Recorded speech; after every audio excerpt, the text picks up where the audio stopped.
안녕하세요. 인생편지 채널입니다. 오늘은 한 가족의 사연을 통해 우리가 함께 고민해 볼 주제를 다뤄보려고 합니다. 혹시 이런 경험 있으신가요? 한 지붕 아래 살고 있지만 서로의 마음은 점점 멀어지고 있는 듯한 느낌. 가까이 있어도 대화는 줄고 얼굴을 마주해도 어색함만 남은 그 순간들. 그저 바쁘다는 이유로 서로의 일상을 깊이 들여다보지 못한 채 살아가고 있지는 않으신가요? 가족이란 이름으로 묶여 있지만 점점 마음이 단절되는 상황 속에서 우리는 어떤 선택을 해야 할까요? 오늘은 가족 전문 상담실에 찾아온 정씨 가족의 이야기를 들어보겠습니다. 어쩌면 우리들의 이야기일 수도 있습니다. 따뜻하고 행복한 가족을 꿈꾸는 모든 분들께 도움이 되길 바라며 지금부터 시작합니다. 오늘의 주제가 마음에 드시나요? 그러면 좋아요와 구독으로 사랑을 보여주시면 제가 영상을 제작하는데 큰 힘을 얻습니다. 아침 7시 정씨 가족의 식탁에 4명이 둘러 앉았지만 숟가락 부딪히는 소리만 들립니다. 22살 대학생 딸 민지는 한 손엔 스마트폰, 한 손엔 밥숟가락을 든 채 인스타그램을 스크롤합니다. SNS에는 웃고 있지만 실제 표정에는 생기가 없습니다. 어제 동아리에서 있었던 갈등, 전공 과제에 대한 부담감, 취업 준비에 대한 불안. 하지만 이런 이야기를 할 사람이 식탁에 없다고 느낍니다. 27살 직장인 아들 준호는 피곤한 눈으로 밥을 먹다가 갑자기 깜짝 놀라 시계를 봅니다. 아, 지각이다. 엄마 왜 이렇게 밥을 늦게 줬어요? 숟가락을 던지듯 내려놓고 일어납니다. 아빠 정민석 씨는 태블릿으로 뉴스를 보며 가끔 혼잣말처럼 에이, 나라꼴이 말이 아니네. 다들 저렇게 정치를 못하니 경제가 이 모양이지. 당신 또 정치 얘기야? 아침부터 그런 얘기 하지 말고 입 닫고 밥이나 빨리 먹어요. 경희 씨의 차가운 반응에 민석 씨는 더 이상 말을 잇지 않습니다. 사실 민석 씨는 이번 달 회사 구조조정 소식에 불안해 견딜 수 없었지만 가족들에게 이 불안을 나눌 용기가 없었습니다. 엄마 김경희 씨는 공허한 눈빛으로 커피를 홀짝입니다. 가끔 밥솥을 보며 밥 더 먹을 사람 없어? 이런 기능적인 말만 던질 뿐입니다.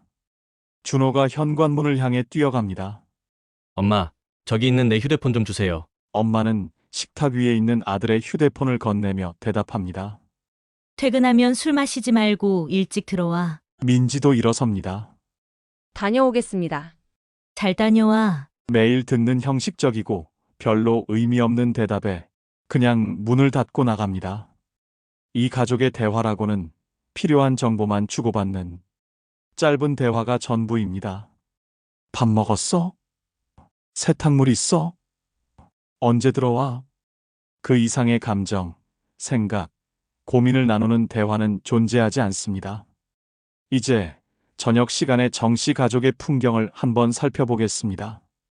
민지는 방에 틀어박혀 헤드폰을 끼고 유튜브를 봅니다. 외롭고 힘들 때마다 유튜버의 이야기에 위안을 얻습니다. 반면 거실에서는 부모님이 TV를 보고 있지만 그들에게 자신의 고민과 마음을 털어놓을 생각은 하지 않습니다. 왜냐고요? 어차피 이해 못할 텐데. 지난번에 진로 고민 얘기했을 때 아빠는 그냥 취업이나 잘해라고만 했어요. 엄마도 내가 하고 싶은 거 해라고만 하시고. 그게 무슨 대화예요? 이런 생각 때문입니다. 준호는 퇴근 후 곧바로 방으로 들어가 게임 헤드셋을 쓰고 나 오늘 진짜 회사에서 좋은 일이 있었어. 내가 저번에 냈던 기획안이 통과됐거든. 드디어 내 아이디어를 인정받은 것 같아서 기분 좋더라. 라며 게임 친구들에게 얘기합니다. 정작 가족에겐 한마디도 하지 않았던 이야기들이 온라인 상에선 줄줄 흘러나옵니다. 아빠 민석 씨는 안방에서 노트북으로 주식 차트를 보며 혼자 중얼거립니다. 이거 좋네. 내일 좀 올라가겠는걸. 옆에 누워 핸드폰 게임을 하는 아내에게 주식 이야기를 해보지만 당신이나 잘하세요. 라는 대답에 그는 입을 다물어 버립니다. 엄마 경희 씨는 모바일 게임에 빠져 레벨업할 때마다 혼자 웃음을 터뜨립니다. 남편이 뭐가 그렇게 재밌어? 라고 물어도 그냥 이라는 대답만 돌아옵니다. 이들은 한 집에 살면서도 정서적 외톨이가 되어가고 있습니다. 그러던 어느 날 의외의 사건이 일어납니다. 경희 씨가 방 청소를 하다가 우연히 민지의 노트를 발견합니다. 그곳엔 이런 글이 적혀 있었습니다. 가끔은 엄마한테 학교에서 있었던 일들을 다 말하고 싶어. 예전처럼. 근데 엄마는 항상 바빠 보이고 내 얘기에 별로 관심 없는 것 같아서. 언제부터 우리가 이렇게 됐을까? 경희 씨는 가슴이 철렁합니다. 우리 민지가 이런 생각을 하고 있었다니. 어느 날 아빠 민석 씨도 자신의 노트북이 고장이 나서 아들의 컴퓨터를 사용하다가 우연히 준호가 쓰던 메모장을 보게 됩니다. 회사에서 첫 프로젝트 성공했는데 집에서 말해봤자 아무도 관심 없겠지? 아버지는 자기 얘기만 하실 거고 엄마는 내용도 잘 모를 테니까 그냥 친구들이랑 술이나 마셔야겠다. 민석 씨는 가슴이 아파옵니다. 내가 아들 얘기를 들어준 적이 언제였지? 더 큰 충격은 저녁에 찾아옵니다. 우연히 남편의 검색 기록을 본 경희 씨. 거기엔 은퇴 후 우울증, 부부 대화 단절 극복법, 자식과 대화가 안 통할 때와 같은 검색어들이 가득했습니다. 남편도 고민하고 있었던 거였습니다. 그제서야 경희 씨는 깨닫습니다. 우리 모두 각자 소통을 원하고 있었던 거구나. 가족 소통 전문가들은 이런 가정을 두고 이렇게 얘기합니다. 이 가족의 문제는 단순한 대화 부족이 아닙니다. 심층적으로 들여다보면 아주 문제가 많은 가정입니다. 좀 더 개개인의 상태를 깊이 들여다보겠습니다. 딸 민지의 심리. 대학 생활 적응과 미래에 대한 불안감이 있지만 부모님과 나눌 수 없다고 생각함. 자신의 고민을 시시하다고 여길까봐 말하지 않음. SNS와 유튜브에서 대리만족과 위안을 찾음. 은근히 가족의 관심을 갈망하지만 상처받을까봐 먼저 다가가지 못함. 아들 준호의 심리. 직장 생활에 스트레스를 풀 곳이 없어 게임에 도피. 인정받고 싶은 욕구가 강하지만 가족에게 무시당할까봐 성취를 공유하지 않음. 가족보다 온라인 친구들에게 더 마음을 열게 됨. 어린 시절 아버지의 무관심에서 비롯된 상처를 안고 있음. 아버지 정민석의 심리. 가장으로서 경제적 책임만 다하면 된다고 생각했으나 정서적 소통의 부재를 느낌. 은퇴가 가까워지며 가족과의 관계에 대해 고민하기 시작. 아내와 자녀들에게 다가가고 싶지만 방법을 모름. 내심 가족의 존경과 인정을 갈망함. 어머니 경희의 심리. 자신의 정체성을 엄마 아내로만 한정해왔다가 자녀 성장 후 공허함을 느낌. 가족들이 자신을 당연히 여긴다고 생각해 서운함. 자신도 누군가에게 관심받고 싶지만 표현하지 못함. 모바일 게임, TV 예능에서 현실 도피. 이 가족은 겉으로 보기엔 평화롭게 공존하는 것 같지만 사실은 모두가 정서적 고독을 경험하고 있습니다. 가장 슬픈 건 모두가 소통을 원하면서도 아무도 첫발을 내딛지 못한다는 점이죠. 그럼 전문가들이 예측하는 10년 후의 정씨 가족의 모습은 어떨까요? 아버지의 경우 은퇴 후 집에만 있지만 할 일이 없어 우울증 증상이 심화됩니다. 자녀들은 명절에만 잠깐 얼굴을 비추고 대화는 형식적인 안부만 오갑니다. 젊은 시절 쌓지 못한 정서적 자산이 노후의 고독으로 돌아옵니다. 어머니의 경우 갱년기 우울증과 소외감이 증가하며 자녀들과 연락이 뜸해집니다. 내가 너희를 위해 평생을 바쳤는데 라는 원망이 깊어지며 남편과도 대화 없이 외로운 노년을 보냅니다. 아들 준호의 경우 결혼 후에도 부모와의 관계 패턴을 반복하며 자기 가정에서도 소통 문제를 겪습니다. 준호는 결혼을 했지만 부부 관계는 원만하지 않습니다. 그는 아내에게도 자신의 감정을 제대로 표현하지 못합니다. 어린 시절부터 감정 표현과 소통의 모델을 보지 못했기 때문입니다. 부모님께 연락하는 것은 의무감에 불과하며 자신의 자녀와도 감정 연결을 맺는 법을 모릅니다. 딸 민지의 경우 외로움을 친구나 SNS로 달래며 진정한 가족의 의미를 찾지 못합니다. 그녀의 내면에는 여전히 내가 정말 원하는 것은 무엇일까? 라는 질문이 남아 있습니다. 첫 아이를 출산한 후 그녀는 자신의 어머니와 같은 부모가 되지 않겠다고 다짐합니다. 하지만 어떻게 다른 부모가 되어야 할지 모델이 없어 혼란스러워합니다. 양육 스트레스가 쌓일 때마다 남편에게 감정을 표현하지 못하고 침묵으로 일관합니다. 부모님과는 필요할 때만 연락합니다. 아이를 봐달라거나 명절에 형식적인 방문을 할 뿐입니다. 민지의 육아일기에는 이런 글이 적혀 있을 겁니다. 오늘 아기가 밤새 울어서 정말 힘들었다.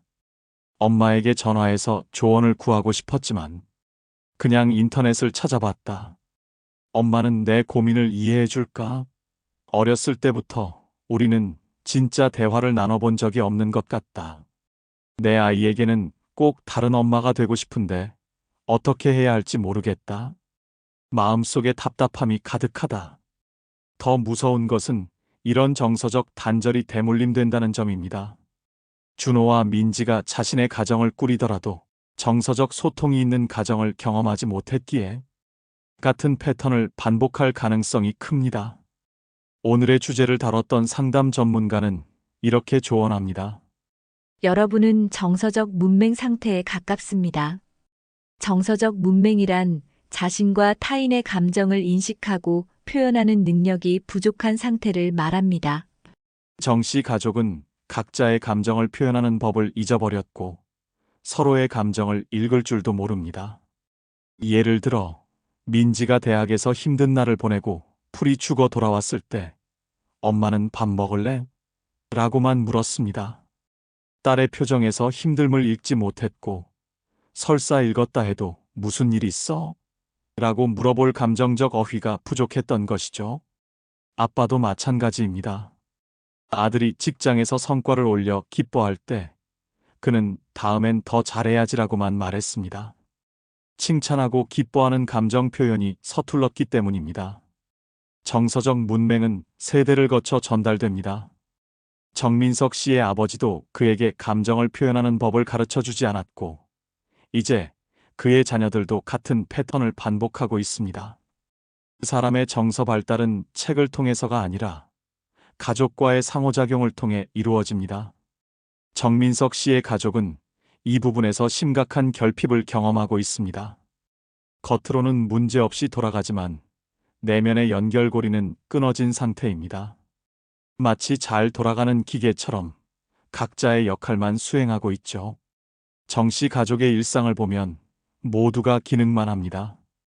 음식을 준비하고, 청소하고, 돈을 벌고, 공부하고. 하지만 서로에게 기쁨을 주거나, 위로하거나, 함께 웃거나, 우는 정서적 기능은 완전히 사라졌습니다. 이런 가족에게는 위기가 찾아왔을 때 버틸 수 있는 정서적 면역 체계가 없습니다. 예를 들어, 준호가 갑자기 직장을 잃거나, 민지가 심각한 우울증에 빠지면 어떻게 될까요? 가족으로서 함께 위기를 헤쳐나갈 정서적 자원이 부족합니다. 가족이란 단순히 같은 공간에 사는 사람들의 모임이 아니라 서로의 삶에 의미를 부여하고 정서적으로 지지하는 사람들의 모임이어야 합니다. 정 씨 가족은 집은 있지만 가정이 없는 상태라고 할 수 있습니다. 집안에서도 진짜 자신을 드러내지 않고 각자 괜찮은 척, 관심 없는 척하는 가면을 쓰고 있습니다. 민지는 자신이 전공에 대해 심각한 고민이 있으면서도 부모 앞에서는 다 잘 되고 있어요 라는 가면을 씁니다. 준호도 직장 스트레스로 괴로우면서 그냥 피곤해서 그래라고 얼버무립니다. 정민석 씨는 은퇴와 노후에 대한 불안이 크면서도 나는 다 계획이 있어 라는 태도를 보이고 경희 씨도 자신의 정체성 혼란과 외로움을 나는 바빠라는 가면으로 가립니다. 이런 가면들이 쌓이면서 가족 간에는 점점 더 깊은 심리적 거리가 생깁니다. 누구도 먼저 가면을 벗으려 하지 않기 때문에 진정한 소통은 불가능해집니다. 가족이란 가면을 벗을 수 있는 안전한 공간이어야 합니다. 밖에서 온갖 가면을 쓰고 살더라도 집에서만큼은 있는 그대로의 자신을 드러낼 수 있어야 합니다. 하지만 정씨 가족은 집안에서도 가면을 쓰고 살고 있습니다. 이것이 얼마나 필요한 일인지 상상해 보세요. 감정 표현과 소통 능력이 완전히 퇴화되어 나중에는 원해도 정서적 연결을 만들 수 없는 상태가 됩니다. 정씨 가족은 이미 이 과정이 시작되고 있습니다. 처음에는 말해봤자 소용없어라는 생각으로 대화를 포기했지만 이제는 어떻게 대화를 시작해야 할지 모르겠다는 단계에 이르렀습니다. 예를 들어 경희 씨가 민지의 노트를 보고 딸과 대화하고 싶었지만 방법을 몰라 포기한 것처럼 정민석 씨도 아들과 대화하고 싶었지만 어떻게 시작해야 할지 몰라 망설인 것이 바로 정서적 화석화의 증거입니다. 이런 상태가 지속되면 나중에는 위기가 와도 서로에게 도움을 청하거나 위로를 구하지 않게 됩니다. 각자 고립된 채 외로운 노년을 맞게 되는 거죠. 그러나 희망은 있습니다. 정씨 가족의 숨겨진 편지와 메모들이 보여주듯 모두가 마음속에서는 연결을 갈망하고 있기 때문입니다. 하지만 모든 문제에는 해결책이 있습니다. 가장 중요한 것은 지금 시작하는 것입니다. 이제부터 제시할 방법들은 정씨 가족뿐만 아니라 이 영상을 보시는 모든 분들께 도움이 될 겁니다. 하나씩 차근차근 실천해 보세요. 첫째, 감정을 표현하는 연습하기. 가족 구성원 각각이 자신의 감정을 솔직하게 이야기할 수 있는 시간을 만들어야 합니다. 매일 5분이라도 감정을 나누는 시간을 마련해 보세요. 저녁 식사 후 다 같이 모여 오늘 하루 중 가장 감정이 요동쳤던 순간을 이야기하는 겁니다. 둘째, 서로의 이야기에 공감하기. 상대방의 이야기를 들을 때 비난하지 않고 진심으로 경청하는 연습이 필요합니다. 대화 중간중간 상대의 감정을 반복해서 확인해주는 습관을 길러보세요. 예를 들어, 그때 정말 속상했겠네. 내 마음이 그랬구나. 와 같이 공감 표현을 자주 사용하세요. 셋째, 정기적인 가족 회의하기. 2주에 한 번씩 가족 회의를 열어 소통 문제를 논의하고 개선점을 찾는 시간을 가지세요. 회의 주제는 서로의 고민이나 최근 겪은 어려움에 대한 이야기일 수 있습니다. 가족 구성원이 돌아가면서 발언 기회를 갖고 비판이 아닌 존중과 공감의 자세로 접근하는 것이 중요합니다. 넷째, 일상 속 소통 습관 만들기. 함께 할 수 있는 취미를 만들거나 매일 한 가지씩 상대에게 고마운 점을 말하는 감사 타임을 정해보세요. 간단한 표현이라도 꾸준히 하면 관계가 부드러워집니다. 다섯째, 감정 표현 훈련, 감정일기 작성하기. 각자가 하루 동안 느낀 감정을 적어보는 감정일기를 작성해 보세요. 함께 읽으며 감정을 공유하는 시간을 가지면 자연스럽게 대화의 물꼬가 트입니다. 소통의 시작은 아주 작은 용기에서 비롯됩니다. 먼저 한마디라도 서로에게 다가가는 노력이 필요합니다. 오늘 제안한 방법들이 여러분의 가정에도 따뜻한 변화를 가져오길 바랍니다. 상담 전문가의 조언을 통해 조금씩 실천해 보세요. 변화는 작은 것부터 시작합니다. 오늘 영상에서는 가족 간 소통 문제를 해결하는 다양한 방법을 함께 나눴습니다. 가족은 가장 가까운 존재이지만 그만큼 소통의 어려움도 큽니다. 오늘 소개한 방법들이 조금이나마 도움이 되길 바랍니다. 여러분의 가정에서는 어떤 소통 방법을 사용하고 계신가요? 댓글로 나눠주세요. 구독과 좋아요도 잊지 말아주세요. 감사합니다.